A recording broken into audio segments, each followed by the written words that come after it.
The neural interface hummed against General Kivalia's temples as she watched the pirate fleet emerge from FTL, their ship's energy signatures burning like stolen stars against the void.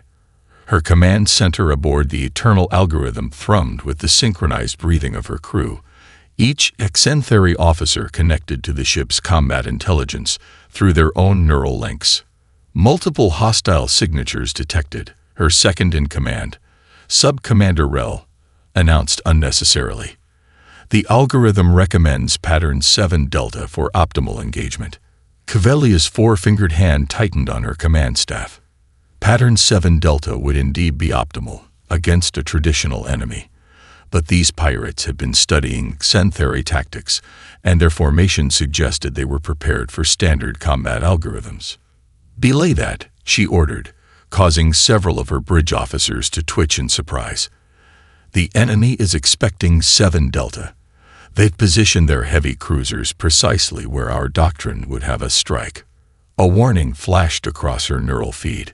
"Command override recommended. Officer emotional state detected." Kivalia dismissed it with a thought. The same alert had been appearing more frequently lately, ever since she'd begun studying human military history. "General," Rel's voice carried that particular tone of concern that had become all too familiar. "The algorithm has never failed us. Deviating from optimal patterns reduces our victory probability by 23.4%. The pirate fleet was spreading out now, their formation matching historical records of successful anti-Exentheri tactics. But Kivalia had seen something else, a small group of human trading vessels attempting to slip away from the combat zone. The pirates' formation had a blind spot, one that would allow them to pursue the humans once they'd engaged the Exentheri fleet. "New pattern," Kivalia announced, her fingers dancing across the holographic interface. "Transmitting tactical overlay now." Her bridge crews stiffened as they received the new formation through their neural links. It was unlike any standard Exentheri pattern, because it wasn't one. She'd adapted it from a human naval battle from their Second World War, modified for three-dimensional space combat. "General," Rel's voice was strained. "The algorithm cannot process this pattern. It contains too many tactical uncertainties. The algorithm was designed to win battles, Sub-Commander. I was trained to win wars." Kivalia opened a channel to the human vessels. "Trading vessels, this is General Kivalia of the Exentheri Defense Force. Maintain your current vector. We will ensure your safe passage." The response came in clear, carried by the universal translator. "Acknowledged, General. Though with respect, we're not completely helpless ourselves." Kivalia felt her lip plates shift in what she'd learned was the equivalent of a human smile. "Execute pattern on my mark," she ordered, watching as the pirates adjusted their formation, still expecting the standard Exentheri response. "Mark." The Eternal algorithm and its escort ships broke formation in ways that made the tactical computers scream in protest. Instead of the elegant geometric patterns preferred by Exentheri doctrine, they moved in seemingly chaotic paths that nonetheless flowed together like water around stones. The pirates' carefully planned counter-tactics crumbled as they found themselves facing an enemy that moved like no Exentheri fleet they'd ever encountered. What followed was a symphony of controlled chaos. The human traders, far from fleeing, used their ships' smaller profiles to slip through gaps in the pirate formation, their point defense weapons picking off missiles and fighters. The Exentheri fleet, freed from the constraints of traditional algorithms, demonstrated just how deadly their superior technology could be when employed unpredictably. Victory, when it came, was total. But as Kivalia watched the last pirate ship surrender, she felt no triumph. Her neural interface was flooding with priority messages from high command, and her crew's synchronized breathing had fallen into an unsettled rhythm. She had won the battle.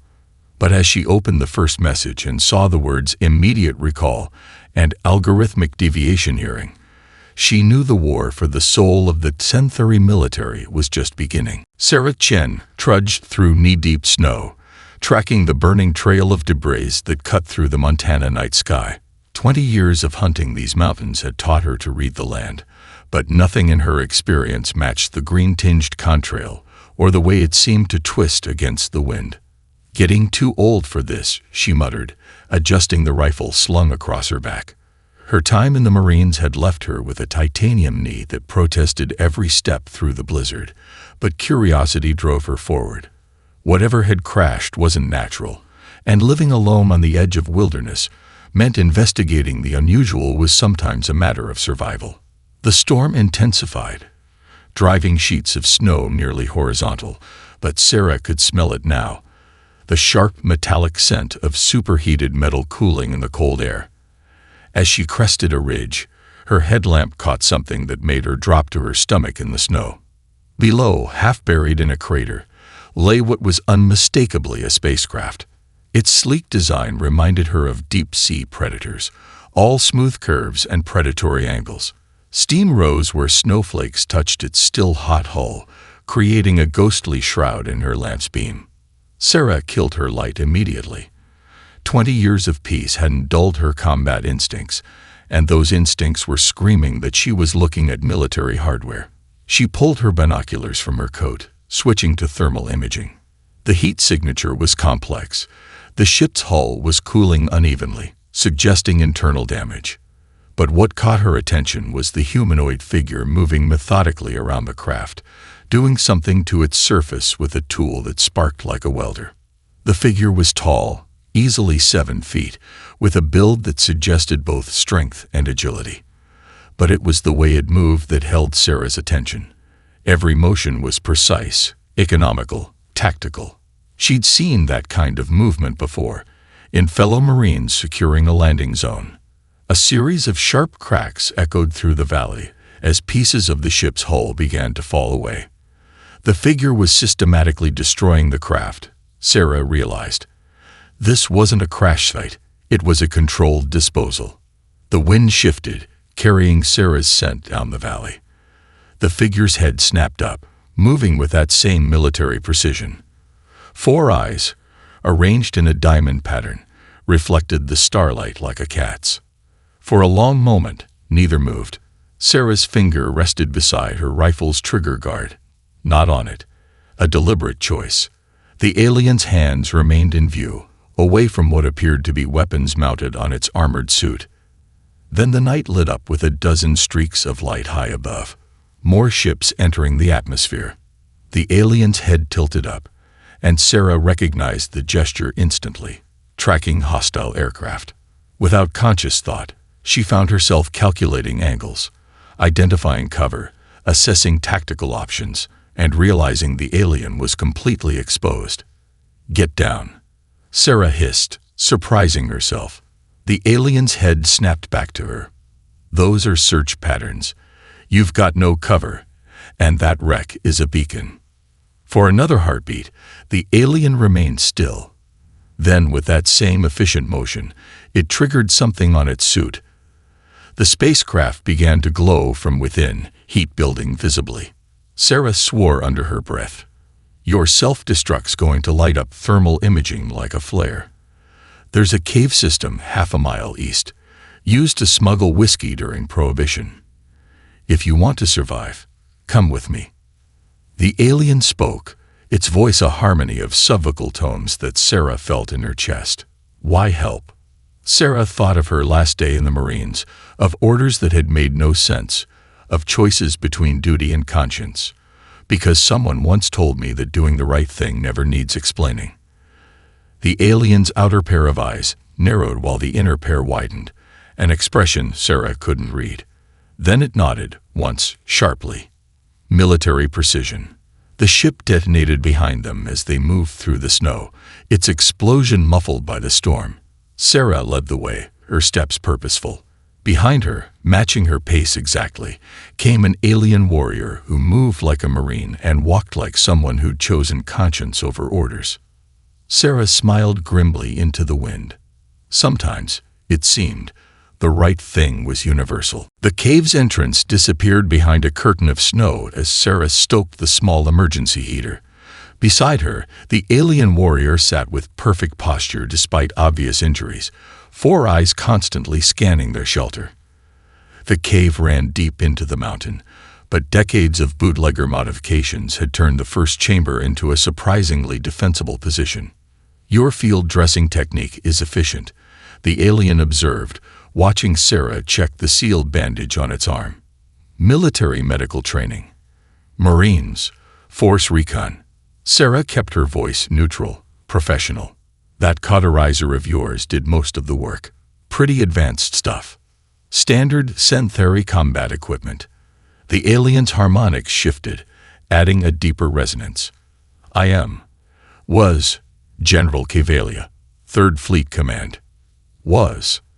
Sarah noticed how Cavalia's hands tightened on her knees at the word. A general who questions orders, who adopts tactics from lesser species, is no general at all. Cavalia's outer eyes narrowed. "According to High Command." Sarah snorted, reaching into her pack for emergency rations. "Sounds familiar. My last day in the Marines, we were ordered to pull out of a village before the civilians could evacuate. Commander said the intel suggested they were harboring insurgents. You disobeyed. It wasn't a question. Stayed an extra 6 hours. Got everyone out. Satellite data later showed the intel was wrong. No insurgents, just scared people." Sarah broke the ration bar in half, offered a piece to Cavalia. "Lost my career, kept my conscience. Fair trade." Cavalia studied the ration bar with all 4 eyes before accepting it. "The Xantheri do not believe in conscience. We believe in optimization. Every tactical decision is processed through neural networks, analyzed against centuries of combat data. The algorithm provides optimal solutions. To question it is to question reality itself. And you questioned it. I proved it wrong." Cavalia's voice carried a mixture of pride and pain. "In the battle against the pirates, I implemented tactics based on human naval warfare. The algorithm predicted failure. Instead, we achieved total victory with minimal casualties on both sides." Sarah leaned back against the cave wall, understanding dawning. They couldn't handle being wrong. Worse, they could not handle the implication that their entire military doctrine might be flawed. Cavalia's inner eyes closed, a gesture of remembered pain. "The algorithm is perfect, therefore I must be defective. They attempted to force a neural reset, to reprogram my tactical thinking. You ran. I chose conscience over optimization." Cavalia's harmonics shifted to match Sarah's tone from earlier. A fair trade. The cave fell silent except for the wind's howl and the heater's hum. Sarah watched Cavalia examine the ration bar's wrapper with methodical curiosity, those 4 eyes taking in every detail. The alien's movements were still precise, military, but there was something else now. A willingness to explore, to question. "Your species," Cavalia said suddenly, "values adaptation over perfection. In battle, you change tactics based on instinct, emotion, environmental factors the algorithm would consider irrelevant. It is chaos by our standards. But it works. It works because it is unpredictable. The algorithm cannot optimize against chaos because true chaos contains patterns even it cannot detect." Cavalia's outer eyes tracked a water droplet running down the cave wall, while the inner pair remained fixed on Sarah. Perhaps that is why they feared my interest in human military history. The first step toward chaos is questioning order. Sarah thought about fear then. Fear of change, fear of being wrong, fear of losing control. It seemed some things truly were universal. The moment broke as both warriors stiffened, hearing the same thing. The distinctive hum of anti-gravity drives cutting through the storm. "Search parties," Cavalia confirmed, rising smoothly to a combat stance. "They will have thermal imaging, motion sensors, standard algorithm search patterns." Sarah grinned, checking her rifle. "Good thing we're in a bootlegger's cave then." Prohibition runners had all sorts of tricks for avoiding detection. Sometimes the old ways work best. Cavalia's head tilted, an expression Sarah was beginning to recognize as interest. Chaos versus optimization. Shall we test the theory? Welcome to human tactical doctrine. General. Rule 1. The best plan is the one the enemy isn't expecting. The old bootlegger's cave had more secrets than even Sarah expected. Behind a false wall, they discovered a rusted ham radio and a map of the valley's tunnel system etched into a steel plate, untraceable by modern scanning technology. Your ancestors were tactically minded, Kivelia observed, 4 eyes tracking the tunnel routes. These pathways effectively negate technological advantages. A distant boom echoed through the cave system. Sarah recognized the sound, displacement waves from Zentheri dropships. They're starting a grid search. How many hunters typically in a pursuit team? Standard algorithm deployment. 4 6-warrior teams, each with an advanced combat frame. Kivelia's outer eyes narrowed. But these will be purifier units. They do not take prisoners. Sarah's sat phone buzzed. A text from Mike Reynolds, former Army Rangers, now running the local hunting lodge. Multiple bogies touching down near Miller's Ridge. Weird heat sigs, definitely not Forest Service. Another message followed. Got half the valley's vets gathering at my place. Something's coming, isn't it, Chen? Sarah showed the messages to Kivelia. Local population is mostly veterans and hunters. They've already spotted your people's search patterns. Curious. Kivelia's harmonics shifted thoughtfully. The algorithm dismisses civilian populations as tactical non-factors. Big mistake. Sarah typed a quick response. Meeting at your place in 2 hours. Bring the old guard. And Mike. Dust off the hunting cameras. They moved through the tunnel system, emerging a mile from their entry point. The storm had intensified, but through the swirling snow, they could see the silhouettes of Zentheri dropships, their antigrav fields creating eerie circles in the snowfall. Reynolds' Lodge was a fortress disguised as a rustic retreat. Built by a paranoid millionaire during the Cold War, its basement contained enough supplies and equipment to survive a nuclear winter. They found 20 people waiting inside, all veterans, all armed, all wearing expressions Sarah recognized from combat zones. Folks, Sarah addressed the room. We've got company. Not the friendly kind. She nodded to Kivelia, who stepped forward. There was no panic, no shock at the alien's appearance, just tactical assessment from trained eyes. Zentheri purifier units, Kivelia explained, calling up a holographic display from her armor. They will establish a containment perimeter approximately 12 kilometers in diameter. Standard protocol is to compress the perimeter while deploying sensor nets. Those sensors, Mike Reynolds spoke up, they'll pick up electronics. Heat sigs. Affirmative. They are calibrated for advanced technology signatures. Reynolds grinned, but not for deer cameras running on alkaline batteries. We've got hundreds out there, left over from hunting season. Basic motion sensors, no complex electronics. Understanding flickered across Kivelia's features, a surveillance network invisible to Zentheri scanners. The room came alive with tactical planning. A retired communications officer figured out how to network the hunting cameras through old radio frequencies. 2 former combat engineers started modifying hunting blinds into hardened positions. A group of ex-special forces began plotting ambush points using their knowledge of the terrain.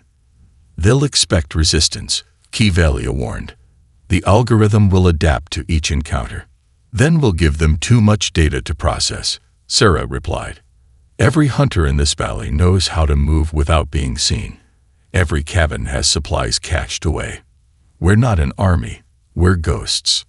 Outside, the storm howled louder, and Sarah saw worry flicker across Kivelia's inner eyes. The civilians are being evacuated through the old bootlegger routes, Mike assured her. We've had evacuation plans since the Cold War. Sometimes paranoia pays off. Kivelia watched the humans work, their actions chaotic yet purposeful. The algorithm suggests a 99.7% success rate for purifier operations against primitive populations. Sarah checked her rifle, muscle memory from thousands of drills taking over. The algorithm ever deal with a valley full of combat vets who hunt aliens for fun? For the first time since they'd met, Cavalia made a sound that might have been laughter. No, this will be interesting data. Outside, the first sensor nets began to deploy, their soft hum barely audible over the wind.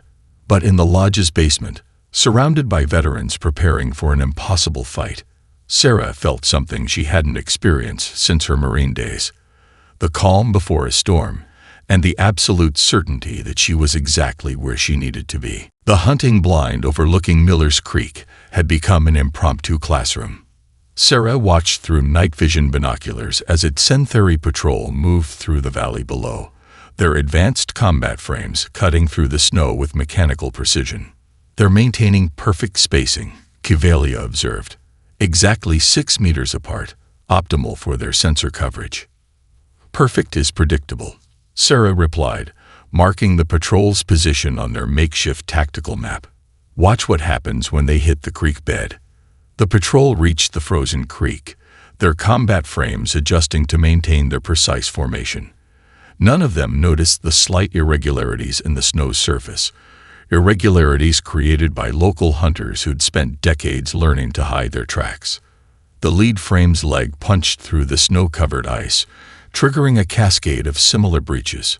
Within seconds, the entire patrol's perfect formation was broken as they struggled to adapt to terrain that didn't match their topographical data. Impossible. Cavalia's inner eyes widened. They should have detected the structural weakness. Your sensors look for tech, heat signatures, movement. They don't look for old hunting techniques. Sarah pointed to the barely visible fishing line strung across the creek bed. Ice fishermen spent generations learning how to thin ice in specific spots without breaking it. No technology required. Cavalia's outer eyes tracked the patrol's increasingly chaotic attempts to re-establish their formation. The algorithm cannot process this level of environmental manipulation. It assumes technological solutions. That's why your people are losing. Sarah shifted position, showing Cavalia how to move without disturbing the snow. You rely on technology to solve problems that sometimes need a simpler approach. A crackle from their radio interrupted them. Mike's voice came through, using old trucker CB frequencies. Heads up. They just hit the first camera cluster. Show's about to start. Across the valley, hundreds of basic motion sensor cameras began activating in seemingly random patterns. The Syntheri patrol's sensors were suddenly overwhelmed with primitive but persistent electronic signatures, none of them complex enough to identify as threats, but all demanding processing power. Watch their formation now, Sarah whispered. The combat frames began moving erratically, their perfect spacing deteriorating as their tactical systems tried to process the flood of minor anomalies. It was like watching highly trained soldiers trying to swat a cloud of gnats. Each individual threat was insignificant, but the cumulative effect was devastating to their coordination. The algorithm requires clear data to optimize responses, Cavalia explained, her voice carrying a new tone. Something between admiration and amusement. This chaos, it creates tactical blindness. Welcome to asymmetric warfare. Sarah pulled out her notebook. Actual paper, something that had fascinated Cavalia. Now let me show you how the Viet Cong turned rice paddies into death traps. Might give us some ideas for those farming fields south of town. For the next hour, they traded tactical knowledge like currency. Cavalia explained the weaknesses in Syntheri sensor systems, while Sarah demonstrated how generations of hunters had learned to move unseen through the landscape. Each piece of knowledge was a bridge between their cultures, building understanding through the universal language of warfare. Your people adapt instantly, Cavalia noted, watching Sarah sketch a trap design in the snow. The algorithm would take cycles to process and approve tactical changes. But you simply see a problem and solve it. That's because we're messy, Sarah replied, smiling. Humans don't look for perfect solutions. We look for solutions that work right now, with what we have. A new sound carried through the valley, the distinctive whine of Syntheri dropships adjusting their search patterns. Cavalia's posture shifted subtly, responding to data from her neural link. They're adapting, she announced. "The algorithm is attempting to compensate for the environmental variables." Sarah's smile turned predatory. "Good. That means they're fighting the way we expect them to fight. Mike's people are already setting up Phase 2. We're about to show them why you never follow predictable patterns in mountain warfare." Cavelia's harmonics carried a new tone. Anticipation. "I begin to understand why the High Command fears human tactical doctrine. You don't just embrace chaos, you weaponize it." "Dan right we do. Now about those farming fields. Ever hear of punji sticks?" The storm became a living thing the night the Exentheri launched their full assault. Snow whipped horizontal through the valley, carrying with it the screech of combat frames and the thunder of dropship engines. Sarah watched from her position in the converted grain silo as the first wave of purifier units breached the valley's outer perimeter. 48 combat frames, Cavelia reported, her neural link still able to pick up their signatures. 4 heavy assault platforms. They're moving in pursuit pattern theta. Right where we want them. Sarah keyed her radio. "All units, pattern theta confirmed. Commence Operation Thundersnow." The valley erupted into carefully orchestrated chaos. The hunting cameras that had been harassing Exentheri sensors for days suddenly went dead, plunging their tactical displays into artificial darkness. Simultaneously, every piece of farming equipment within 5 miles roared to life, their engines modified to produce electromagnetic pulses that played havoc with combat frame targeting systems. "The algorithm will attempt to compensate," Cavelia warned, her outer eyes tracking multiple targets. "Standard protocol calls for immediate deployment of airborne sensors TOW." The rest of her sentence was lost as the first trap triggered. The Exentheri dropships, moving to deploy their sensor platforms, flew directly into clouds of atomized fertilizer. The chemicals, specially treated and dispersed by repurposed crop dusters, created a blanket of electromagnetic interference that none of their simulations had predicted. "Primitive problems require primitive solutions," Sarah quoted their planning sessions, watching as the mighty Exentheri ships struggled with technology that suddenly seemed more hindrance than help. Below, the ground battle was transforming into something out of a fever dream. Combat frames, their targeting systems confused by the electromagnetic chaos, found themselves fighting opponents who simply weren't playing by any rules their tactical databases recognized. Veterans in hunting gear, their clothes treated with thermal mesking compounds borrowed from deer hunters, seemed to materialize from the snow itself. They struck with weapons that shouldn't have worked, modified farming equipment, improvised explosives, and hunting rifles loaded with ammunition that Cavelia had helped them enhance with Exentheri technology. "Their formation is fracturing," Cavelia reported, her voice carrying an almost musical note of satisfaction. "The algorithm cannot process this level of tactical deviation. It's attempting to reboot their combat systems." That was the signal they'd been waiting for. Sarah raised her rifle and fired a single shot, not at the enemy, but at a nearby transformer. The explosion plunged the entire valley into darkness, except for the eerie glow of malfunctioning combat frames. "Phase 2, Sarah commanded over the radio. "Light 'em up." Across the valley, dozens of old truck engines roared to life. Their headlights, modified with filters developed for midnight hunting, bathed the battlefield in light that was invisible to human eyes, but played havoc with Exentheri optical sensors. The effect was immediate and devastating. Combat frames stumbled, their pilots suddenly blinded by conflicting sensory data. The algorithm, attempting to compensate, began generating combat solutions that made perfect sense for its database, but were worse than useless in the face of reality. "Watch this," Sarah grinned, triggering the final trap. The snowdrifts that the purifier units had dismissed as natural terrain features suddenly shifted. Weeks of careful preparation had turned the valley's snowpack into a weapon, and now hundreds of tons of snow began moving in precisely engineered avalanches, channeled by hidden barriers and triggered by the vibrations of the combat frames themselves. "Impossible," Cavelia breathed, watching as the mighty warriors of her people were reduced to flailing mechanical toys. "They're being defeated by frozen water." No, Sarah corrected, leading her team down from their position. They're being defeated by their own certainty. They were so sure they knew what primitive meant that they forgot something important. What's that?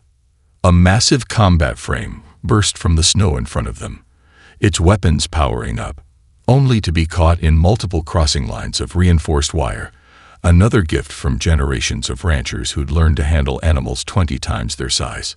Sarah chambered around. Humans didn't survive this long by being predictable. A disabled combat frame lay sprawled in the snow like a fallen giant, its neural interface still sparking. Sarah watched as Cavalia interfaced with its systems, all four eyes intense with concentration.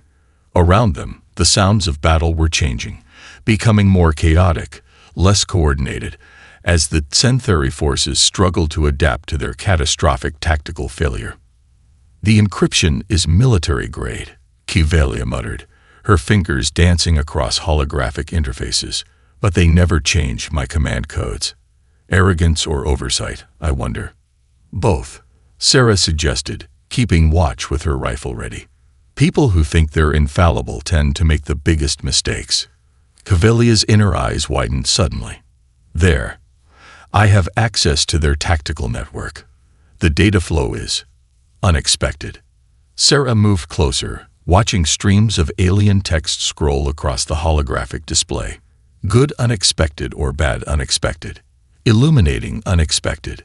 Cavalia's harmonics shifted to a tone Sarah had never heard before, something between rage and vindication. These aren't standard combat logs. This is correspondence between High Command and the Purifier units, dating back months before my departure. The aliens' fingers moved faster, pulling up file after file. They knew. They knew the algorithm was failing. Look at this. Battle analysis from the Centauri sector. The algorithm's success rate has been declining for years, especially against species that employ irregular warfare tactics. Like humans, Sarah noted. Exactly like humans. And here, research proposals for incorporating adaptive tactical protocols into the algorithm. All rejected. Not because they wouldn't work, but because Cavalia's voice trailed off. Because admitting the algorithm needed to change meant admitting it wasn't perfect. Sarah finished. And that would undermine the whole system. An explosion lit up the night sky as one of the Purifier dropships, its systems compromised by the fertilizer clouds, made an emergency landing. Cavalia barely noticed, absorbed in the data streaming before her. My trial wasn't about tactical deviation, she said softly. It was about suppressing evidence. I proved what they already knew. That rigid adherence to the algorithm was becoming a liability. But instead of adapting, they chose to eliminate anyone who might expose the truth. Sarah checked her radio as another transmission came in from Mike's position. The veterans were pushing their advantage, using the confusion in the Centauri ranks to devastating effect. How many others? How many officers figured it out? Hundreds. Cavalia pulled up personnel files. Faces of Centauri officers, all marked for neural reconditioning or retirement. Every commander who showed signs of tactical creativity, who developed innovative solutions, who questioned the algorithm's absolute authority, all quietly removed. Can you broadcast this? Let your people see what their leaders have been hiding. Cavalia's outer eyes narrowed. The Purifier unit's communications array is still intact. With some modifications, we could hijack their emergency frequencies. But the algorithm will detect the broadcast immediately. It will trigger emergency protocols, probably including self-destruct sequences in all combat frames currently deployed. Sarah considered this, remembering countless battles where information had proved more powerful than any weapon. Your people deserve to know the truth. About the algorithm, about why innovation is being suppressed, about what's really happening here. Agreed. Cavalia's fingers began moving again, but this time with renewed purpose. I'm encoding the data burst with my personal authentication codes. Adding combat footage from tonight. Empirical evidence of the algorithm's failures against adaptive tactics. A new sound cut through the night, the whine of more dropships approaching. But these were different, their engine signatures matching Kivelia's former command fleet. Reinforcements, Kivelia confirmed. The purifiers must have called for support when their first wave failed. Sarah checked her ammunition. How long until you can broadcast? 3 minutes to compile the data. Another 2 to override their security. We'll buy you the time. Sarah keyed her radio. All units, this is Chen. Phase 3 is a go. Show our visitors why you never corner a human. The night erupted into fresh chaos as the veterans of the valley prepared to demonstrate, one final time, that sometimes the most powerful weapon is the truth. Dawn broke over the valley, painting the battlefield in shades of gold and crimson. Disabled combat frames lay scattered across the snow like fallen chess pieces, while above, Kivelia's former fleet hung in the morning sky, their weapons powered down and communication channels open. The truth, once released, had proved more devastating than any conventional weapon. 14 ships, Kivelia reported, her neural link now connected to friendly systems, all commanded by officers who once served under me. Officers who questioned, who doubted, who saw what I saw. Sarah watched from their position atop the grain silo as Xentheri crews emerged from their vessels, meeting with local veterans in a scene that would have seemed impossible 24 hours ago. Your broadcast changed everything. The data was irrefutable. The algorithm's failures, High Command's deceptions, the systematic suppression of tactical innovation, all laid bare. Kivelia's harmonics carried a complex mix of triumph and sadness, but it was the footage from last night that truly shattered their certainty. Below, Mike Reynolds was showing a group of fascinated Xentheri warriors how they'd modified farming equipment to defeat advanced combat systems. The aliens' four-eyed gazes tracked every movement, their neural links discarded in favor of direct observation. The algorithm told them victory was mathematically certain. Kivelia continued. Instead, they watched as humans with primitive technology systematically dismantled the most advanced military force in known space. The cognitive dissonance was considerable. Sarah smiled, remembering the moment when the first purifier units had turned against their commanders, their pilots choosing observation over optimization. Sometimes you have to break something completely before you can rebuild it properly. A sleek shuttle descended from the fleet, bearing the markings of high military office. Kivelia straightened, but her posture held none of the rigid formality Sarah had first observed. She stood like a Marine now, balanced, ready, adaptive. They're offering reinstatement, Kivelia said quietly. Full rank, command of a new tactical development division. They want me to help reform the military doctrine, to integrate human tactical principles with Xentheri technology. Sounds like a good offer. Sarah kept her voice neutral, but something in her chest tightened. It is. Kivelia turned all four eyes to Sarah, which is why I'm declining it. What? I'm requesting permanent assignment as military liaison to Earth, specifically to this region. Kivelia's outer eyes crinkled in what Sarah now recognized as amusement. After all, we're better to study adaptive tactics than among the humans who just defeated our best forces using farming equipment and hunting gear. The shuttle landed, and Sarah watched as both humans and Xentheri gathered to meet it. Veterans who hours ago had been fighting for survival now stood shoulder to shoulder with alien warriors, exchanging stories and tactical insights with the eager curiosity of kindred spirits. Besides, Kivelia added, I have much to learn about chaos. Sarah laughed. And we have much to learn about your technology. Think your people would be interested in some joint training exercises. I know a few veterans who'd love to show your combat frame pilots how to really move in mountain terrain. Indeed, though perhaps we should wait until spring. I believe I've had enough of snow for now.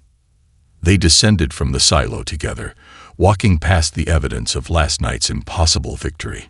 Already, plans were being made to convert Reynolds Lodge into a joint training facility.